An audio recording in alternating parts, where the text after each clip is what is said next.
نبی پاک صلی اللہ تعالی علیہ وسلم کی حدیث اور روایت کرتے ہیں حضرت سلمان فارسی رضی اللہ تعالیٰ عنہ،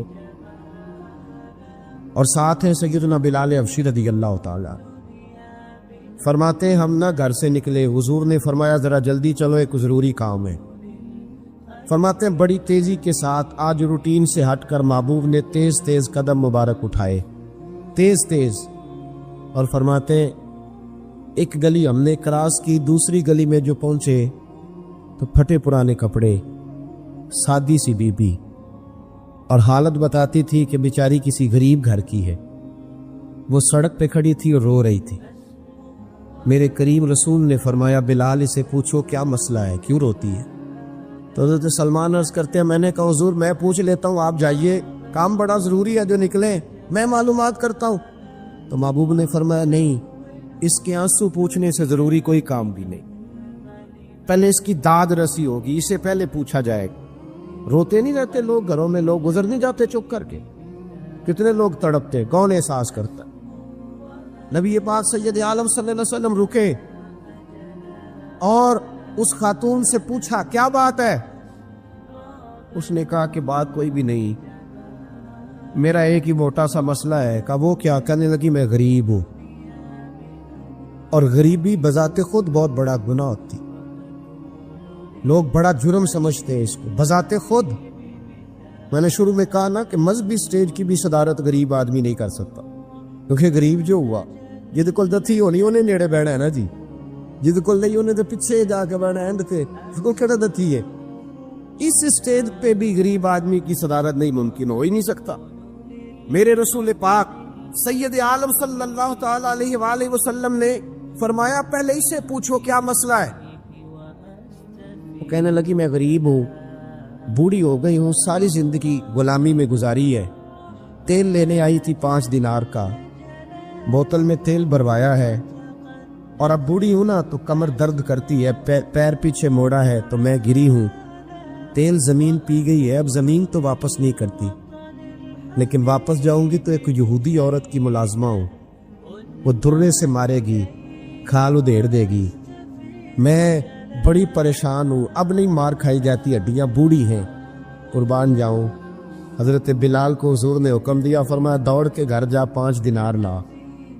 فرماتے 5 دینار لائے، تیل خرید کے دیا، وہ پھر رونے لگی۔ فرمایا آپ کیوں روتی ہے؟ اس نے کہا بتایا نا غریب ہوں، غریب کا جرم کوئی نہیں ہوتا، لیکن پیس دیا جاتا ہے، پھر بھی مار تو اب بھی پڑے گی، اب کیوں پڑے گی؟ تو عرض کرنے لگی محبوبہ مار اس لیے پڑے گی کہ دیر سے کیوں آئی ہے۔ تو میرے کریم رسول اور وہ بی بی حضور ابھی آئے ہیں مدینہ طیبہ، امام یوسف صالحی فرماتے ابھی آئے تھے حضور، سبل الہدیٰ والرشاد کے مصنف کہتے ابھی آئے تھے نبی پاک، وہ جانتی بھی نہیں تھی۔ تو سید عالم صلی اللہ تعالی علیہ وسلم نے فرمایا اچھا مار پڑے گی؟ کہا ہاں۔ او بھائی کونسلر جو کل آپ کو کہہ رہا تھا نا میں آپ کا خادم ہوں، کونسلر بے گناہ، بلکہ ہمارے SHO صاحب اگر چودھری پہ پرچہ آ جائے تو اس کو ٹیلی فون کر کے پوچھتے ہیں صاحب جی تہاڈے خلاف درخواست آئی ہے، کی کرنا ہے؟ تو غریب آدمی بیچارہ، اس کی غلطی یہ تھی کہ وہ غریب تھا تو اس نے ریڑھی لگا لی چوک میں، اس کو دبوچ کے لے گئے، تینوں پتہ نہیں اتنے نہیں کھلوئی دا، اس کے پاس کل انویسٹمنٹ ہی 5000 تھی، سارا لے گئے۔ پھر وہ کونسلر صاحب کے پاس چلا گیا، سر میرے نال چلے آ دے ذرا میں تھانے جانا ہے، انہوں نے کہا گڈی کرائی آ، پیسے ہیں نہیں ایویں تھانے جائیدا ہے۔ اب وہ گاڑی لایا ہے، پتہ نہیں کہاں سے لایا ہے، تھانے پہنچا ہے، اور یہ ہے ہمارا حال کہ وہ SHO بھی بیٹھا ہے کرسی پہ اور کونسلر بھی کرسی پہ بیٹھا ہے، اور وہ غریب پیروں میں بیٹھا ہے اور ہاتھ باندھ کے کہہ رہا میری ریڑھی دے چھڈو، میریاں 4 تھیاں نے تو میں شامی کھانا کھانا۔ کدھر گیا امت کا وہ ذوق؟ ساری زندگی نعتیں سننے والوں بتاؤ تو صحیح نعت نے تاثیر کیا دی ہے روح؟ اگر ابھی بھی گھاڑی غریب کے پاس کھڑی نہیں ہوتی تو پھر کیا اثر ہوا ساری زندگی نعت سننے کا؟ میرے مصطفیٰ کریم سید عالم صلی اللہ تعالی علیہ وسلم نے فرمایا اس خاتون سے، یہاں کونسلر ساتھ نہیں جاتا، کہتا ہے کر لیا ٹیلی فون، سویرے 9 بجے پہنچ جانا، پر کائنات کی سب سے معزز شخصیت حضرت سیدنا بلال حبشی رضی اللہ تعالیٰ عنہ فرماتے ہیں میرے نبی پاک نے فرمایا بی بی چل میں تیرے ساتھ چلتا ہوں، گویا اللہ کی ساری رحمتیں اس کے ساتھ ساتھ چلنے لگی. اور آگے آگے نہیں، ساری کتابیں پڑھ لو. وہ پھٹے پرانے کپڑوں والی بی بی آگے آگے اور اللہ کے کریم رسول پیچھے پیچھے. ساری گلیاں اس نے پھرائی، مدینے کی صحرا آ گیا. ایک دروازے پہ دستک دی سے مالکن آئی. وہ بی بی بعد میں کہتی ہے میں بھی بڑی ڈاڈی تھی، طاقت ہی نہیں تھی میرے سامنے کو کھڑا ہو سکے. لیکن جب میں باہر نکلی تو میں نے نور کے حالے میں لپٹی ہوئی ایک عظیم ہستی کو دیکھا. فرماتے محبوب کے گورے چٹے رنگ کے اوپر کالی زلفیں اور محبوب پاک کی مقدس آنکھیں جب تک بات کرتے رہے نظریں زمین پہ جھکی رہی. شرم و حیا والے رسول نے بڑے میٹھے، بڑے دھیمے، بڑے خوبصورت لہجے میں کہا. بریلی کے امام فرماتے ہیں نیچی نظروں کی شرم و حیا پہ درود. بڑے دھیمے لہجے میں فرمایا تیری نوکرانی ہے تیری. عورت کہتی ہے میں تو حضور کے جلووں میں محب ہو گئی کہ سادگی میں اتنا حسن میں نے دیکھا ہی نہیں. تیری نوکرانی ہے. کہا میرے محبوب نے فرمایا بیچاری کی غلطی کوئی نہیں، اسے ماردہ نا، اس سے تیل گر گیا تھا، نیا خریدتے دیر ہو گئی، رو رہی تھی تو میں سفارش کرنے آیا ہوں. وہ خاتون کہتی ہے کسی کی نہیں مانی تھی، پر محبوب کے جملوں میں تاثیر اتنی تھی ککھ سواد نہیں مشری اندر اسا کھنڈا می چکھ ڈٹھیاں انہاں ساریاں شیواں نالوں گلاں سجن دیا مٹھیاں. فرماتے نبی پاک صلی اللہ تعالی علیہ وآلہ وسلم نے فرمایا کچھ نہ کہنا. کہنے لگی نہیں کہتی، میرا وعدہ رہا، کچھ نہیں کہوں گی. اب میرے حبیب نے پھر نظر اٹھائی اور اس غریبنی کی طرف دیکھا اور فرمایا تو اگر کہے تو میں جاؤں، تو اگر کہے تو میں خود بھیک دے، خود ہی کہے منگتے کا بھلا ہو، تو اگر کہے تو میں جاؤں. اس نے خراج پیش کیا تو چند آنسو گرائے. کہنے لگی محبوبہ جیسے بندہ نوازی. حضور نے رخ پھیرا. حضرت بلال کہتے میں پیچھے رہ گیا تو وہ دونوں بیویاں دوڑ کے میرے پاس آئی. کہنے لگی بتا تو صحیح ہے کون، یہ بتا تو صحیح کون تھے. تو حضرت بلال کہنے لگی تم نہیں جانتے. جناب بلال فرمانے لگے یہی تو ہیں جنہیں اللہ نے سچا رسول بنا کے بھیجا ہے. بیبیاں دوڑ کی آئی. کہنے لگی محبوبہ دروازے تک آئے ہو تو خالی تو نہ لوٹاؤ، مہربانی فرماؤ ہمیں بھی کلمہ پڑھا دو. ایک واقعہ سناتا ہوں خواجہ معین الدین اجمیری کا.